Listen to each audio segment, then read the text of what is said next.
कि आप इसमें देख रहे हैं, आपको देख के समझ भी आ रहा होगा थंबनेल को देख के। इसमें हम पेपर सॉल्व करा रहे हैं जो जनवरी 2021 में हुआ था, M2R5। तो इसमें आप को पेपर का सोल्यूशन मिलेगा एंड आप लाइव क्लासेस के लिए हमें कांटेक्ट कर सकते हैं। एंड जैसे क्विज होते हैं एंड ज़्यादा से ज़्यादा नोटिफिकेशंस के लिए आप हमारे टेलीग्राम चैनल को ज्वाइन करें, ये हमने अभी बनाया। तो आप इसमें अभी आपको इसके अंदर नोट्स वगैरह आपको काफ़ी मैंने बच्चों के देखे हैं, कमेंट्स आते हैं, खासकर मेरी वेब डिजाइनिंग वाली जो वीडियो है उस पर काफ़ी लोग मुझे बोलते हैं कि नोट्स।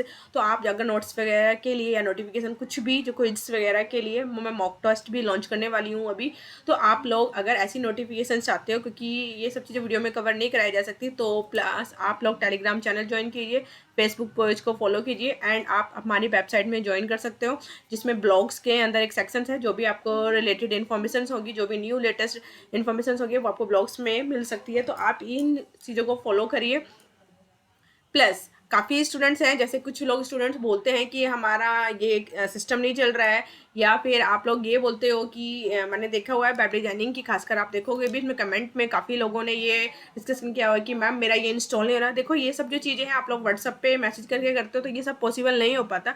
अगर आप चाहते हो कि हाँ आपको सोल्यूशंस मिल जाए तो हम लाइव क्लासेस में तो आप लोग अपनी स्क्रीन शेयर कर सकते हो, तो हमें आपके प्रॉब्लम सॉल्व हो सकता है। बट ऐसे व्हाट्सअप के थ्रू, नॉर्मल मैसेज के थ्रू ये चीज़ें सॉल्व नहीं हो पाती। तो लाइव क्लासेस में हम ये चीज़ें सॉल्व कर सकते हैं, बट छोटी मोटी जो प्रॉब्लम्स होती हैं कुछ आपको थोड़ा वो हम सॉल्व कर सकते हैं। अदरवाइज आपके सिस्टम की प्रॉब्लम तो वो सॉल्व सिर्फ लाइव क्लासेस में, कि हमारा नोट पैड नहीं चल रहा है, नोट पैड प्लस नहीं चल रहा है, या सबलाइन एडिटर नहीं चल रहा है, या मेरे इस लाइन में एरर आ रही है, तो ये सब चीज़ें सिर्फ लाइव क्लासेस में सॉल्व होती हैं। तो कंटिन्यू करते हैं हम अपना। तो let's continue to the M2R5 paper. इसमें हम पेपर सॉल्व करा रहे हैं। आप जैसे इसमें देख रहे हो फर्स्ट, जैसे इसकी के अंदर आपके पास आ रहा है फर्स्ट, आप जैसे मैं बार बार हमने अभी आपका M1R5 मैंने पेपर सॉल्व कराया था, एंड इसी में अब M2R5 जिसमें से आपको बार बार बता रही 10 आपके MCQ, 10 true false, 10 match the following and 10 filling the blanks. 40 marks का आपका ये आता है। देन आपका पार्ट बी आता है जिसमें आपको 60 मार्क्स था, जिसमें से आपको एनी 4 क्वेश्चन करने होते हैं। MCQ क्वेश्चंस, जैसे फर्स्ट क्वेश्चन आया था हमारा HTML के अंदर डैश टैग का प्रयोग, मतलब आपका जो ये जो पेपर होता है वाई लैंग्वेज में दे रखा होता है, हिंदी और इंग्लिश। तो डैश टैग का प्रयोग पैराग्राफ के आरंभ को चिन्हित करने के लिए किया जाता है। अगर जैसे हिंदी में नहीं समझता इंग्लिश में भी, तो dash tag is use to mark a beginning of paragraph. इसमें से पूछा गया, 4 ऑप्शन दिए गए हैं, आपसे पूछा जा रहा है कि इस टैग का जो यूज है पैराग्राफ, कौन सा ऐसा टैग है जो दे रखा है जो पैराग्राफ के मतलब बिगनिंग में, पैराग्राफ हमें लगाना होता है बिगनिंग में हम यूज करते हैं। तो यहाँ पे इसका आंसर आएगा आपका पी टैग। ठीक है, तो यहाँ पे यूज होना है आपका ये पी टैग, इसका आंसर। एंड नेक्स्ट क्वेश्चन है 1.2।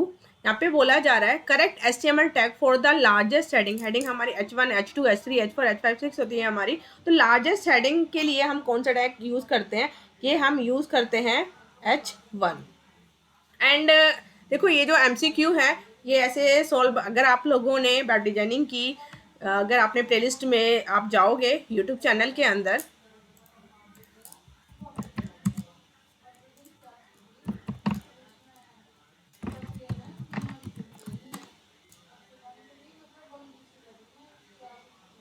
आप यहाँ पे सर्च करते हैं GITM या गीतांक्स IT क्लासेस के नाम से भी सर्च करेंगे।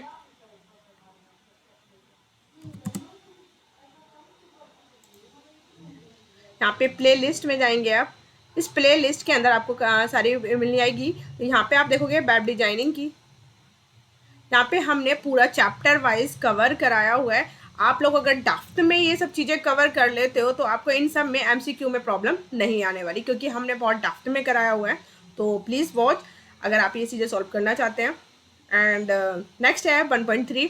निम्नलिखित में से कौन सा एक कंटेनर है? हमारे पास कंटेनर एलिमेंट होते हैं और एम्प्टी एलिमेंट होते हैं। 2 टाइप के एलिमेंट है, container element and empty element.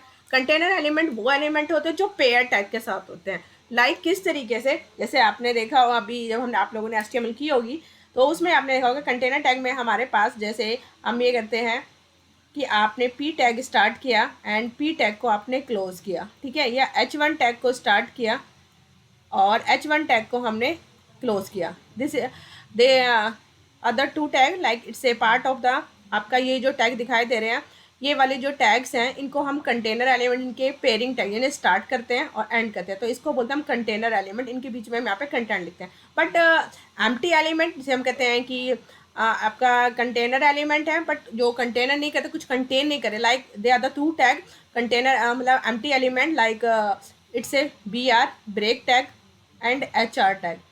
BR is the break, HR is the horizontal. ये दो टैग एक ऐसे टैग हैं जो कंटेनर नहीं करते, मतलब किसी भी मतलब इसका पेयरिंग टैग नहीं होता। बट बाकी जो हमारे HTML के टैग्स हैं जो मैंने डेप्थ में कराए हुए हैं, वीडियो वॉच करना, तो उसमें ये बताया हुआ है। तो यहाँ पे यही क्वेश्चन पूछा गया है कि इनमें से कौन से कंटेनर निम्नलिखित में कौन सा, तो बीच ऑफ द फ्लाइंग कीजिए कंटेनर। तो आपको इसके अंदर यहाँ पे ऑप्शन आ रहे हैं, सेलेक्ट बॉडी इनपुट, ये फॉर्म का टैग होता है। तो इसमें हम ऐसा नहीं है कि इसे क्लोज का इसका कोई पेयरिंग टैग नहीं होता, तो ये तो नहीं है। बच गया क्या, बॉडी टैग। जब हम HTML tag start body tag start करते हैं बॉडी टैग को, तो ये भी है।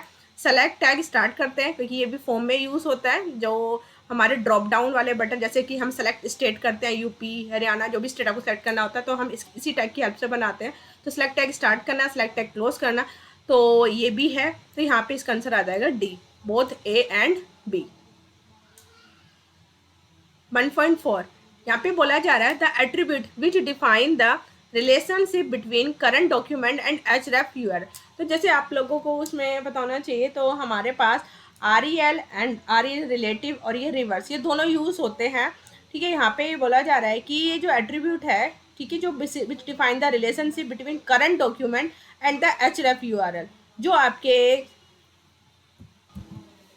जो डिफाइन करता है relationship between current document and the href and URL के, तो इसमें से कौन सा ये जो परिभाषित करता है, एक तो रिलेटिव होता है और एक रिवर्स होता है। तो इसमें से जो आपको ध्यान है, रिलेटिव का भी बताती है, रिवर्स का, बट इसका आंसर आएगा आपका REV रिवर्स। तो इसके लिए क्या है, आप ये लाइन इंपॉर्टेंट के लिए देख लीजिए। REL are use between current document and the linked source. जो REL है वो यूज होता है current document and link source के लिए, और reverse is use link source and the current document. तो यहाँ पे यूज कर रहे हैं हम REL को, जो यूज कर रहे हैं between current document and the link source. यहाँ पे बोला जा रहा है कि क्या, linked source and the current document, और आपसे यही तो पूछा है। तो यहाँ पे आपको इसका आंसर यही बताना है कि the attribute be define the current document. ठीक है, यहाँ पे रिलेशनशिप बिटवीन करंट डॉक्यूमेंट, तो यहाँ पे इसका आंसर आ जाएगा रिवर्स। नेक्स्ट है 1.5, यहाँ पे पूछा जा रहा है DT टैग को हमारे वेब पेज की मैं इंग्लिश में ही थोड़ा इसको, हिंदी में थोड़ा टफ लगती है लैंग्वेज, थोड़ा आप इसे पढ़ सकते हैं। तो DT tag is design to fit a single line of our web page. जो DT टैग है उसको डिजाइन किया जाता है सिंगल लाइन के लिए, and DT tag will accept आपके किसके लिए यूज होता है, तो DT जो डबल D टैग जो लिखा हुआ आ रहा है, DT टैग तो सिंगल लाइन के लिए, it's a true. DT line को जो हमारे जो यूज करते हैं DT टैग को लिए यूज करते हैं सिंगल लाइन के लिए, बट डबल T जो टैग यूज होता है उसको हम यूज करते हैं फुल पैराग्राफ के लिए। इसका आंसर आएगा फुल पैराग्राफ। इसका मैं प्रैक्टिकली आपको दिखाती हूँ। आप इसमें देखेंगे DT टैग इस तरीके से होता है, DL, ठीक है, DT टैग एंड DD।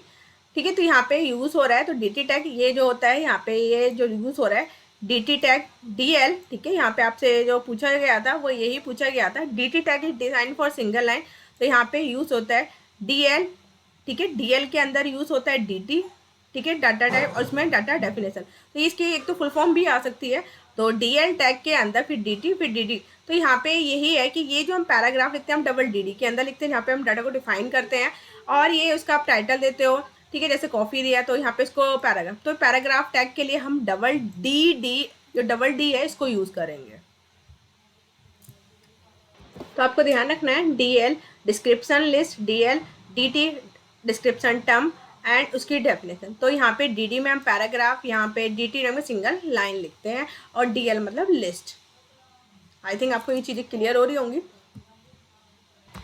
यहाँ पे पूछा जा रहा है 1.6 में करेक्टर इनकोडिंग। करेक्टर इनकोडिंग क्या है, method use to represent number of in a character, या method use to represent character in a number, या system that consist of code which pair each character with a pattern sequence of natural number electrical pulse in order to encoding. हमने बताई थी, आप video में देख सकते हैं। तो इसका आंसर आएगा कि जो इनकोडिंग होती है वो sequence of which pair characters होते हैं, पैटर्न जो सीक्वेंस ऑफ नंबर को इलेक्ट्रिकल पल्स में भेजता है, ट्रांसमिट कर जाता है। तो इसका आंसर आएगा this one. 1.7 what is the full form of HTML? What is the full form of HTML। तो यहाँ पे आपकी जो HTML की फुल फॉर्म है hyper text markup language. Hype, अब इसमें काफ़ी लोग कंफ्यूज, इसमें बहुत ध्यान से क्या करना है क्योंकि एक जैसे लगते हैं, तो यहाँ पे कुछ बच्चे जल्दी जल्दी में इस पे लगा देते हैं। तो यहाँ पे ध्यान रखना है हाइपर टेक्स्ट मार्कअप लैंग्वेज है, इस पे नहीं लगा देना। 1.7 एंड 1.8 यहाँ पे आपसे पूछा जा रहा है a much better approach to establish the base URL to use. तो मतलब कौन सी बेटर अप्रोच है जो बेस यूआरएल को यूज करने की। तो यहाँ पे एक बेस एलिमेंट होता है, हेड एलिमेंट होता है एंड बहुत ए एंड बी या नन ऑफ दिस। तो हेड एलिमेंट जब हम HTML टैग को स्टार्ट करते हैं उसी के अंदर बेस एलिमेंट को लिखते हैं। तो यहाँ पे जो बेटर अप्रोच होती है बेस यूआरएल को लिखने के लिए वो हेड सेक्शन के अंदर बेस एलिमेंट। तो इसका आंसर आएगा दिस वन। 1.9 यहाँ पे आपसे पूछा जा रहा है this tag use to create a new list item and also include a hyperlink. तो यहाँ पे जब भी हम टैग के अंदर कोई न्यू लिस्ट क्रिएट करते हैं तो हमारे पास ऑर्डर अनऑर्डर लिस्ट होती है, बट अनऑर्डर लिस्ट हो चाहे ऑर्डर लिस्ट हो उसके अंदर हम एलआई टैग लिस्ट क्रिएट करने के लिए करते हैं। तो दिस वन इसका आंसर है। 1.10 ग्राफिक का, जो भी हम ग्राफिक यूज़ करते हैं क्योंकि हमने CSS के थ्रू भी करवाया था, तो ग्राफिक जो यूज़ करते हैं तो any part of the graphic that is not included another is the hot zone considered to be part of. तो यहाँ पे बोला ग्राफिक का जो भी पार्ट है जो हॉट जोन में शामिल अभी तक नहीं किया गया है। तो देखो रेक्टेंगल होता है, पॉइंट होता है, पॉलीगन होता है। तो यहाँ पे इसका आंसर आएगा दिस वन डिफॉल्ट। तो इसका आंसर आपके लिए जो यूज़ होने वाला है दिस वन इसका आंसर है डिफॉल्ट। आई थिंक ये आपको क्लियर हो रही होंगी। तो ये आपके MCQ, देखो ये MCQ तभी सॉल्व होते हैं जब अगर हम डेप्थ में क्लियर पढ़ते हैं चैप्टर वाइज। अभी आप लोगों के पास टाइम है, जुलाई में एग्जाम होंगे और मे बी एक्सटेंड हो जाए, बट अभी ऐसा कुछ अगर सिचुएशन जो है कि कोरोना की, बट मे बी अगर नहीं होते हैं, बट अभी आपके पास टाइम है तो आप बिल्कुल डेली चैप्टर वाइज पढ़िए तो आप बहुत इजी वे में इस क्वेश्चन को सॉल्व कर पाएंगे। नेक्स्ट हम यूज़ करते हैं, नेक्स्ट हम इसमें सॉल्व कराएंगे ट्रू फॉल्स। यहाँ पे ट्रू फॉल्स 10 ट्रू फॉल्स आएंगे। तो यहाँ पे आपसे पूछा जा रहा है CS स्टैंड फॉर। CS की अगर हम करें तो चैप्टर 4 जो था उसमें CSS के बताया था। तो CSS stand for cascading style seat. ये पूछा जा रहा है कि ये ट्रू है, हाँ कैस्केडिंग स्टाइल सीट्स ही इसका आंसर है। तो इसका आंसर आएगा true. CSS can also be use with any kind of XML। हाँ XML जैसे हमने इसमें नहीं, मैं XML की भी एक वीडियो कवर करूंगी उसमें आपको ये चीज़ें बताएंगे XML। तो CSS को क्या हम XML की फुल फॉर्म है एक्सटेंशन मार्कअप लैंग्वेज। तो CSS को क्या हम किसी भी XML डॉक्यूमेंट के साथ यूज़ कर सकते हैं? यस हम यूज़ कर सकते हैं। तो इसका आंसर भी ट्रू। तो CSS rule set contain a selector and declaration wall. तो CSS में जब हमने बताया था तो हमने बताया था कि CSS तो सेलेक्टर क्या होता है, दिस वन जैसे हमने ये H1 लिखा एंड देन ये ब्रेसेस जब हम यूज़ करते हैं तो ये मेरा सेलेक्टर है एंड हमने यहाँ पे लिखा बैकग्राउंड कलर। ठीक है, इस तरीके से बैकग्राउंड कलर एंड CSS इस तरीके से यूज़ करते हैं। ये हो गया, हमने रेड कलर लिखा। तो जो ये है ये प्रॉपर्टी, तो ये ब्लॉक हो गया। तो CSS के अंदर जब ये हमारा सेलेक्टर है, ठीक है, और ये इसका डिक्लेरेशन ब्लॉक है, तो यहाँ पे यही कहा जा रहा है कि CSS rule set contain a selector and declaration block. इसको ब्लॉक बोलते हैं और ये मेरा सेलेक्टर है। हाँ तो इसका आंसर क्या आ जाएगा? ट्रू। CSS एलिमेंट, तो CSS element selector is a type of selector in CSS। हाँ तो CSS एलिमेंट के जो सेलेक्टर हैं वो टाइप ऑफ सेलेक्टर है। तो एलिमेंट सेलेक्टर कौन सा होता है? जिसको हम ये टैग सेलेक्टर बोल रहे हैं H1, तो ये क्या है? इसको हम एलिमेंट सेलेक्टर भी कहते हैं। तो इसका आंसर क्या आएगा? True. The universal selector is never use as a wild card character. जबकि आपको पता है कि यूनिवर्सल सेलेक्टर जब मैंने इसको चैप्टर में कराया था तो यूनिवर्सल सेलेक्टर कौन से होते हैं बस इसको मैं दिखा देती हूँ आप लोगों को। हमने यूनिवर्सल सेलेक्टर बताया था। तो यूनिवर्सल सेलेक्टर हमारे किस तरीके से, तो यूनिवर्सल सेलेक्टर में यही तो वाइल्ड कार्ड यूज होता है। तो ये जो है तो universal selector select all the element on the page, तो इसको हम तो वाइल्ड कार्ड करेक्ट है। तो यहाँ पे बोला जा रहा है क्या इसको हम नेवर, यहाँ पे आपसे पूछा जा रहा है इसका कि जो यूनिवर्सल सेलेक्टर है इज नेवर यूज, जबकि हम तो यूज़ करते हैं। तो यहाँ पे बोला यूज़ नहीं करते हैं, is never use as wild. तो इसका आंसर आएगा, ये जो दे रखा है इसमें इसका आंसर आ जाएगा आपका फॉल्स, क्योंकि तो बोल रहा है कि यूज़ नहीं करते, नेवर यूज, जबकि यूज़ करते हैं। तो grouping selector is use to select all the element with different style definition. The group selector कौन से होते हैं, जिसमें हमने अगर हमें पी टैग को भी H1 टैग को एक जैसा स्टाइल देना हो तो हम क्या करेंगे, H1 लिखेंगे, कॉमा पी लिखेंगे, पैराग्राफ पी टैग, और इसे स्टार्ट किया। इसे इसमें आप जो भी लिखोगे, सपोज आपको कलर देना है, हेडिंग और पैराग्राफ को एक जैसा कलर देना है, हमने दिया यहाँ पे ग्रीन, ठीक है। तो आप जो कलर दोगे, आप ग्रीन दे रहे हो या कलर रेड दे रहे हो, तो मतलब आप दोनों ही मतलब हेडिंग पे भी और पैराग्राफ पे भी हमारे HTML टैग के जो HTML पेज बनाते हैं हम, उसमें हमने H1 टैग या P टैग दोनों को अगर हम कलर ग्रीन करना चाहते हैं तो हम कलर और इसको ग्रीन, तो मतलब ग्रुप सेलेक्टर का मतलब एक साथ ग्रुप में दे दिया। तो यहाँ पे यही बोला जा रहा था, group selector is use to select all the element with different style, but different थोड़ी ना होता है, अभी तो बोला हमने कि दोनों में सेम, तो यहाँ पे सेम स्टाइल होगा, तो इसका आंसर भी क्या आएगा, फॉल्स। ID